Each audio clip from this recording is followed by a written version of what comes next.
kwento ito ng isang matikas na sundalo na itago na lang natin sa pangalang Sir Faki. Si Sir Faki ay isang mahusay na sundalo na nanguna noong digmaan sa Basilan. Napakahusay nito sa paggamit ng sniper rifle at nakapagpatumba na siya ng isang pelotong ng bandido. Maraming misyon ang napagtagumpayan ni Sir Faki at may mga pagkakataong inaabot siya ng ilang buwan na hindi naliligo at nakatago lang siya sa puno. Hindi na siya nakakaligo gawa ng kailangan niya magtago at tutukan ng kampo ng mga bandido. Isang araw, may mga nasagupa siyang isang grupo ng mga bandido na napadaan sa punong pinagtataguan niya.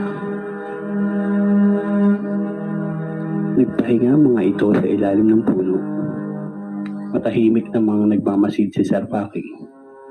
Nangamba si Sir Faki dahil sobrang lapit ng mga kalaban sa kanya. Sa hindi inaasahang pagkakataong humangin ng malakas at tinangay ang kanyang mga sinampay. Gawa ng walang ligo-ligo ito si Sir Faki. Pinapaarawan na lang niya ang kanyang mga damit. Sa kasamang palad ay nalaglag ang kanyang pantalon at tumakip sa mukha ng leader ng mga bandido. Nagulat ang leader ng mga bandido at napasabi ng, ano ba to? Ang asim! Parang sampalok!